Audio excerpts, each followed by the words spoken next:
La tâche est immense pour Laurent Gbagbo. Isolé après le coup d'État de 1999, le pays doit se repositionner sur la scène internationale. Et c'est la mission prioritaire de ce que l'on a appelé le gouvernement des professeurs. Nous avons eu, principalement dans un premier temps, à travailler à restaurer la paix sociale. Donc c'est ce qui fonde toutes les démarches que nous avons engagées pour que le RDR, qui avait boycotté les élections législatives, revienne dans le processus électoral et dans le processus démocratique. Et c'est ce qui explique aussi l'organisation fin 2001 du Forum de la réconciliation nationale, qui était quand même prévu dans notre programme. J'ai tenu dans la formation du gouvernement à honorer une promesse que j'avais faite au président Kérékou et Adema, qui était consignée dans une déclaration que nous avions faite ensemble. On avait signé qu'on allait aux élections, mais que celui qui avait gagné associait au pouvoir les autres. La question aussi de la reprise de nos relations avec la communauté internationale était aussi un élément fondamental. Parce que la situation de la Côte d'Ivoire, surtout au plan économique, avec les déficits importants, faisait que nous avions l'obligation de renouer avec la communauté financière internationale. Je fais un budget sécurisé pour dire comptons sur nos propres ressources. C'est l'acte de responsabilité que je voulais poser. C'était un message à l'endroit des bailleurs de fonds, des États comme des institutions. Nous souhaitons que vous nous accompagniez. Si vous ne venez pas, on fera quand même notre route. C'est ça le budget sécurisé. Et dans les familles, ça a été adopté comme tel.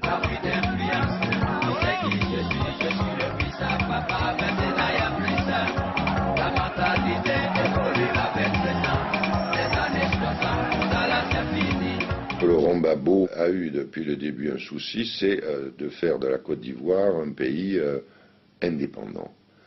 Et c'est ça qui ne lui a pas été pardonné au départ. Gbagbo n'est pas un chef d'État qui demande, qui avant d'aller en conseil de ministre, doit prendre, voilà d'abord l'ordre du jour, et donnez-moi, qu'est-ce que vous en pensez? Et c'est tout ça qu'ils n'ont pas supporté. C'est un homme irréductiblement indépendant dans ses jugements, dans sa volonté de souveraineté, d'établir la souveraineté de la Côte d'Ivoire et de l'Afrique. Et c'est cette dernière qualité qui lui a valu des inimitiés, des haines qu'il a concentrées sur lui du président Chirac ou d'un certain nombre d'autres. Il a hérité d'un certain nombre de problèmes avant d'arriver au pouvoir. Ce n'est pas lui qui a créé l'ivoirité, je crois qu'il en a hérité. Et les problèmes, les Burkinabés les ont eu là-bas, mais ce n'est pas de son fait. Les gens pensent que la guerre, c'est forcément les armes. Mais quand vous affamez les gens, les ferments de la guerre sont là. Quand vous faites de la discrimination raciale, les ferments de la guerre sont là. Afin que Gbagbo n'arrive, il n'y a pas eu explosion. Entre le PDCI et le RDR, les emprisonnements, les renvois de leur poste, systématiquement. En 2002, le président ivoirien a prévenu les Français qu'il était informé de ce qu'il y avait en préparation, une insurrection. La France lui a répondu qu'elle n'était au courant de rien. 19 septembre 2002, c'est la guerre. 300 personnes meurent en une seule nuit. Parmi elles, Robert Gueye, ex-chef d'État, Émile Bogadoudou, ministre de l'Intérieur et compagnon de lutte de Laurent Gbagbo. En visite officielle en Italie, le président de la République rentre. Le fait qu'après les événements du 19 septembre 2002, nous ayons entendu que le président Laurent Gbagbo revenait de son voyage d'Italie, malgré les coups de feu, nous avons été comblés de joie. Et nous avons vu en lui un homme d'État. C'est la Côte d'Ivoire qui est attaquée. Mon pays est attaqué. Mon devoir est de faire front. Le soir même de son arrivée, je vais le voir pour dire, Monsieur le Président, dans 2 jours, il y a la réunion de la zone franc à Paris. Mais compte tenu de la situation, j'ai décidé de rester à vos côtés. Et le président me dit, va faire ton travail. Je ne t'ai pas encore nommé ministre de la Défense. La nature de l'agression correspond totalement à ce qui est défini par ces accords et qu'en conséquence, nous devons faire appel à la France pour nous aider à repousser les agresseurs. Il s'agit actuellement en Côte d'Ivoire d'un conflit interne à la Côte d'Ivoire, ivoirien, si je puis dire. Et bien entendu, il n'est pas question que la France s'immisce dans ces affaires.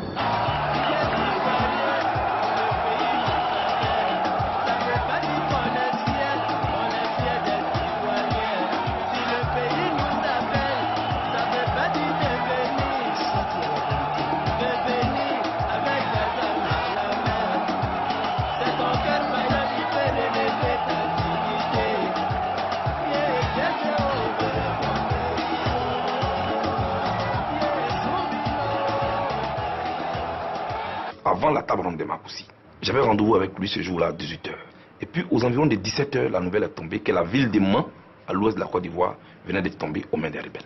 Je lui dis, président, excusez-moi, si on peut reporter notre rendez-vous, ce ne serait pas mauvais. Le temps pour moi de vous laisser, de vous concentrer. Il m'a dit, non, jeune homme, moi je suis toujours concentré. J'ai dit, président, j'ai pensé que la situation allait vous perturber par rapport à la prise de Mans. Il dit, non, moi, je suis le dernier rempart. Si je panique, et mon peuple.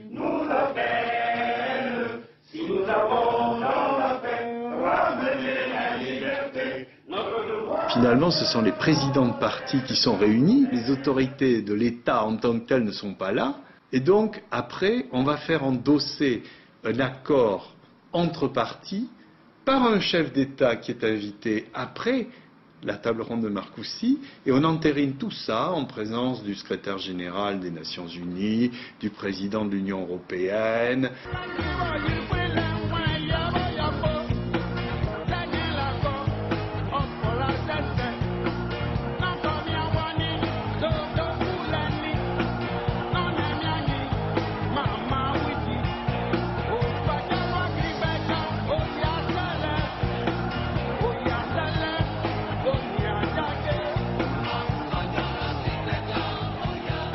La mort vaut mieux que le déshonneur. Je ne me laisserai pas déshonorer et je ne laisserai pas déshonorer le peuple qui m'a élu.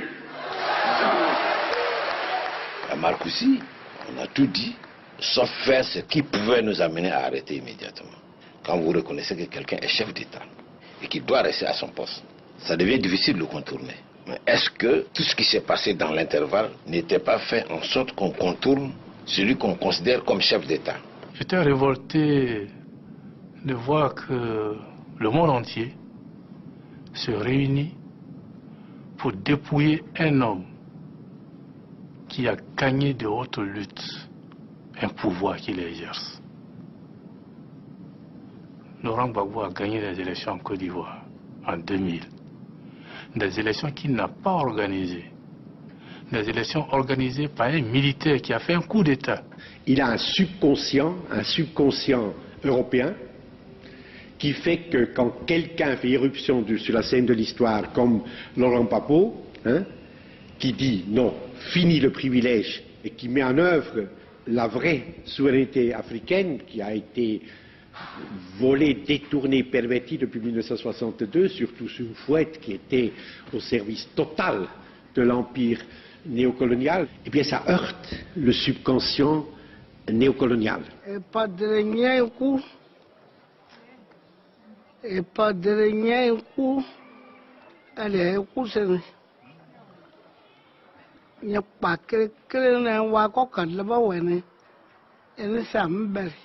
Ils l'ont traité comme si c'est quelqu'un qui avait fait un push militaire. Pour reprendre ses propres termes, c'est comme si c'est quelqu'un qui est parti attaquer un pays qu'on appelle la rébellion. Mais j'ai été là aussi réconforté par son attitude digne.